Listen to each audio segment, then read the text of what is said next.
मान्यवरांचे मनपूर्वक आभार. सगळ्यांना विनंती आहे की आपण समोर स्थानापन्न व्हायचं आहे आणि लगेचच आपण शेतकरी परिषदेच्या पुढच्या चर्चासत्राकडे वळतोय. मी माझ्या सहकारी रेश्मा साळुंखे धामणकर यांना व्यासपीठावर येण्याची विनंती करते. आणि शेतीसाठीच्या योजना आणि त्याचं वास्तव असा या चर्चासत्राचा विषय आहे. आणि या चर्चेसाठी मी व्यासपीठावर आमंत्रित करते 2 महिला सरपंच आज या शेतकरी परिषदेमध्ये बोलणार आहेत.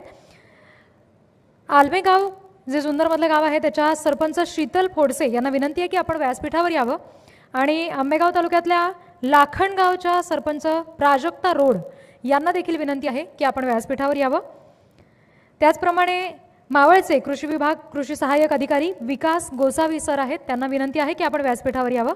आणि त्याचबरोबर एक महत्त्वाची गोष्ट म्हणजे ईश्वर गायकर हे शेतकरी सध्या आपल्यामध्ये उपस्थित आहेत. मी त्यांना विनंती करते की आपण व्यासपीठावर यावं आणि यांच्यासाठी आपण जोरदार टाळ्या वाजवूयात, कारण टोमॅटोच्या उत्पन्नामधून त्यांनी 4 कोटीचं उत्पादन घेतलेलं आहे.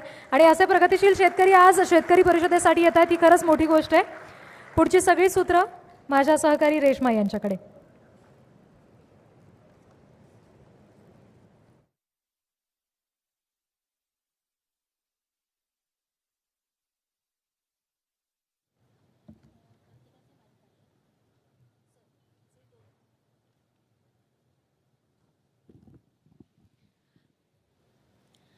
नमस्कार. रिद्धीने आत्ता विषय सांगितला शेतीसाठीच्या योजना आणि वास्तव. आत्तापर्यंत कृषी क्षेत्रातले अनेक मान्यवर मंडळी या व्यासपीठावरती बसलेली होती, नेते मंडळी बसलेली होती. मात्र गावच्या सरपंच, त्याही 2 महिला सरपंच आपण व्यासपीठावरती बोलवलेले आहेत. आणि शेतकरी ज्यांनी आपल्या शेतीतून तब्बल 4 कोटींचं उत्पन्न कमवलेलं आहे आणि संपूर्ण महाराष्ट्रातल्या कोट्यवधी शेतकऱ्यांसाठी एक चांगला आदर्श घालून दिलेला आहे की चांगलं टायमिंग कसं साधावं, याचं उत्तम उदाहरण म्हणजे गायकर. या सगळ्यांसोबत आपण सविस्तर चर्चा करणार आहोत. सगळ्यात आधी शेतीसाठीच्या योजना आणि वास्तव याबद्दल बोलताना गाव पातळीपासून अनेक विकासाच्या योजना राबवल्या जातात. मात्र या योजना खरंच कितपत राबवल्या जातात, त्या राबवताना काय अडचणी येतात आणि या सगळ्यांमागचं वास्तव जाणून घेण्याचा आपण या चर्चासत्रातून प्रयत्न करणार आहोत. सगळ्यात आधी मला शीतलताईंकडे जायचं आहे.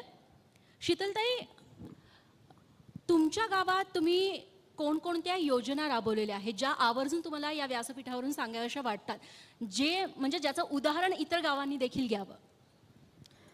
नक्कीच. मी सर्वप्रथम जी 24 तासचे आभार मानते की या व्यासपीठावर मला बोलण्याची संधी दिली. मी